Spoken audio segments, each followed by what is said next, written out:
ഉറക്കമാണിത്. ചുമ്മാ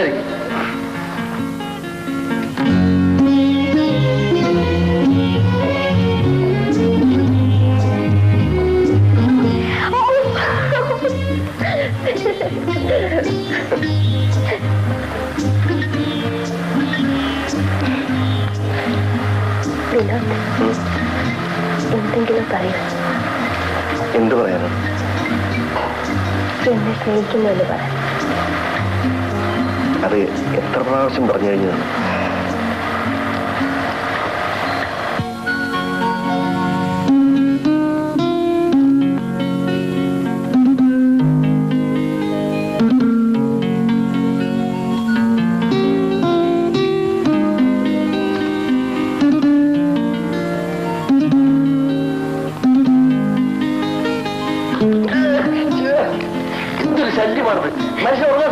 hello, good morning sir. ഒന്ന് പൊയ്ക്കരാജി, ചായ തണുത്ത് കാണും. ശല്യം ചെയ്തൊന്ന് പോ.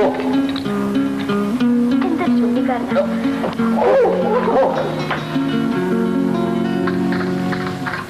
നിലാംബര, അങ്കിളിന് കുറച്ച് ദിവസത്തേക്ക് പച്ചക്കറി മാത്രമേ കൊടുക്കാവൂ. എന്താ കൊച്ചമ്മ വെറും ഒരു വേലക്കാരനോട് സംസാരിക്കുന്നവര് എന്നോട് സംസാരിക്കുന്നത്? എനിക്കും ചില ഉത്തരവാദിത്ത ബോധമൊക്കെ ഈ വീട്ടിനോടില്ലേ? എനിക്കറിയില്ലേ വലിയമ്മന് മീൻ മാത്രമേ കൊടുക്കാൻ പാടുള്ളൂ. മീൻ കൊടുക്കാൻ പാടില്ലെന്നല്ലേ പറഞ്ഞത്? മീൻ കൊടുക്കാൻ പാടില്ല, പച്ചക്കറി മാത്രം. മീൻ കൊടുക്കാൻ പാടില്ല.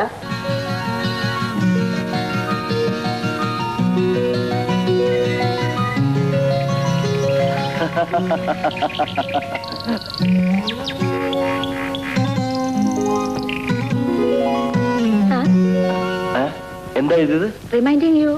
Reminding you of it again. Yours faithfully et cetera et cetera. വേണ്ട ടൈപ്പ് ചെയ്തോണ്ട്. Yes sir.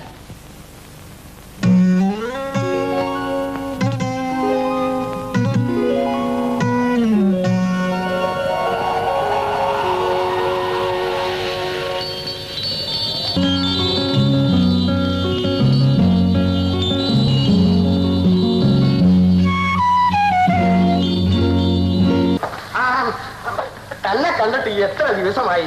ഞാൻ അങ്ങോട്ട് വരണമെന്ന് വിചാരിച്ചിരിക്കുകയായിരുന്നു. ഇരിക്കണം. തനിക്ക് സുഖമില്ലാത്തതല്ലേ? കുറച്ചു ദിവസം വിശ്രമം എടുക്കണമെന്നാണ് ഇവൾ പറയുന്നത്. ഓ, അവളെ കൊണ്ട് ഞാൻ തോറ്റു. ഇറച്ചി കൂട്ടാൻ പാടില്ല, മീൻ കഴിക്കാൻ പാടില്ല, ഞാൻ പട്ടിണി കിടന്ന് ചത്തോളമെന്നാണ് അവള് പറയുന്നത്. ഇവളെന്റെ മരുമകളായിട്ട് വന്നാൽ എന്റെ സ്ഥിതി എന്തായിരിക്കും? നല്ല പാഠം പഠിപ്പിക്കും. അത് എവളാണെങ്കിലേ പറ്റും. നീലാംബര, വേഗം കുറച്ച് ചായ ഉണ്ടാക്കിയിട്ടുണ്ട്. കൊച്ചങ്ങനെ രാത്രി ഇറച്ചിയും ചപ്പാത്തിയും മതിയെന്ന് പറഞ്ഞു. ഇറച്ചി വാങ്ങിച്ചിട്ടുണ്ട്. വലിയങ്ങനെ പിന്നെ ചീരിയും പടവലും ഒക്കെ വാങ്ങി. കൊച്ചങ്ങനെ ഇറച്ചി മീനും, വലിയങ്ങനെ വൈക്കോലും. താൻ വെറുതെ അവനെ എന്തിനാ വഴക്ക് പറഞ്ഞത്? അല്ല, അവന് ഇടയ്ക്കിടയ്ക്ക് കുറച്ച് കിട്ടണം, എന്നാലും നന്നാവും. രമേശ് നാളെ അമേരിക്കയിലേക്ക് പോവല്ലേ? തന്നെ കണ്ട് യാത്ര ചോദിക്കാനാ വന്നത്. നാളെ അവനെ യാത്ര അയക്കാൻ ഞാനും വരാം. തനിക്ക് സുഖമില്ലാത്തതല്ലേ? താൻ വരണ്ട. അതൊന്നും നിങ്ങൾ ആരും പറയണ്ട. എനിക്ക് ഇവനും വിനോദും ഒരുപോലെയാണ്. ചത്താലും ശരി ഇവനെ യാത്ര അയക്കാൻ നാളെ ഞാൻ വരും. അങ്കിൾ, 2 ആഴ്ച റെസ്റ്റ് എടുക്കണം. രാജി, നീ എന്നോട് ചുരുട്ട് വലിക്കരുതെന്ന് പറ, ഞാൻ കേൾക്കാം. ഇറച്ചി മീനും കഴിക്കരുതെന്ന് പറ, അത് ഞാൻ കേൾക്കാം. ഈ കാര്യം മാത്രം പറയരുത്. രമേശ് അമേരിക്കയിൽ നിന്ന് വന്ന ഉടനെ വിനോദും രാജിയുമായുള്ള വിവാഹം നമുക്ക് നടത്താം. അതൊക്കെ തന്നെ ഇഷ്ടം പോലെ. പിന്നെ രമേഷിനും ഉടനെ ഒരു പെണ്ണ് കണ്ടുപിടിക്കണം.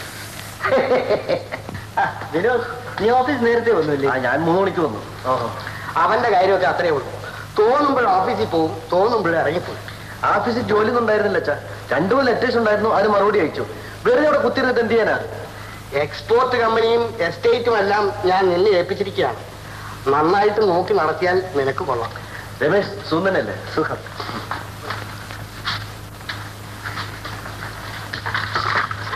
ഒന്നുമില്ല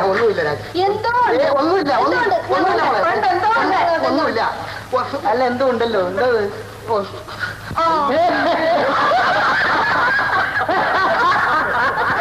നീ എയർ ടിക്കറ്റ് എടുത്തോ? കൊച്ചുകുട്ടി. എന്റെ ചേട്ടൻ പോകുമ്പോൾ പിന്നെ എനിക്ക് വിഷമം തോന്നുന്നില്ല. ഇവൻ പോകുന്നതിൽ നിനക്ക് മാത്രം വിഷമമുള്ളൂ. നീ വിഷമിക്കാതെ. അവനൊരു നല്ല കാര്യത്തിന് പോവുകയല്ലേ. നീ എന്തിനു വിഷമിക്കുന്നു? 5-6 മാസം കഴിഞ്ഞ് തിരിച്ചു വരും. എല്ലാ ആഴ്ചയും ഞാൻ നിനക്ക് എഴുതാം. സൗകര്യം കിട്ടുമ്പോഴൊക്കെ ഫോൺ ചെയ്യാം. രമേശ്, നിന്റെ ആണ്ടി എന്തൊക്കെയാണ് നിനക്ക് വേണ്ടി കൊണ്ടുവരുന്നത് നോക്ക്. കൊള്ളാമേ, ഇതൊക്കെ ഇവൻ അമേരിക്ക കൊണ്ടുവരാണോ? ഇത് വല്ലതും അവിടെ കിട്ടുവാടാ. അത് സായിപ്പന്മാരുടെ നാടല്ലേ. ദാ ഇത് പൊടിയരി. നല്ല ഒന്നാന്തരം പുഞ്ചനെല്ല് കുഴിയും കുത്തിയതാ. ഇത് തലേ തേക്കാനുള്ള അച്ചാർ. കൊണാടുന്നു. അല്ല എണ്ണ, കൊട്ടൻ ചുക്കാരി, കുരുമുളക്, കരുവേപ്പില, സാമ്പ്രാണി ഇതെല്ലാം ഇട്ട് കാച്ചിയതാ. വൈദ്യരുടെ കടയിലുള്ള സകല മരുന്ന് ഇട്ടിട്ട് കാച്ചിയതാ. ഒരു തുള്ളി നിറകയിൽ വെച്ചാൽ മതി, പിന്നെ കുളിക്കേണ്ട ആവശ്യമില്ല. മോനെ ദാ ഇത് അവലോസ് പൊടി. ഒരു നുള്ളി വായിൽ വെച്ചാൽ മതി, 10 ദിവസത്തേക്ക് ഭക്ഷണം കഴിക്കണ്ട. ഇത് അച്ചാർ. അയ്യോ അച്ചാറിന്റെ കാര്യം പറയണ്ട. എന്നെ എടുത്ത് വണ്ടി കഴിക്കട്ടെ. വേണ്ട വേണ്ട വേണ്ട, കൊണ്ടുവന്ന പോലെ തന്നെ അങ്ങ് കൊണ്ടുപോയാൽ മതി. ഞാൻ ഇത്ര കഷ്ടപ്പെട്ട് ഉണ്ടാക്കിയതോ. നീ എന്തോ ഉണ്ടാക്കണമെന്ന് എനിക്ക് മനസ്സിലായി. ഇതാണെന്ന് അറിഞ്ഞിട്ട് ഞാൻ അപ്പോഴേ പറയുമല്ല. ഒരു പാർസൽ ലോറിയായിട്ട് ആരെങ്കിലും അമേരിക്കയിൽ പോകും. ചെല്ലു കൊണ്ടുപോ, നമുക്കിറങ്ങാം.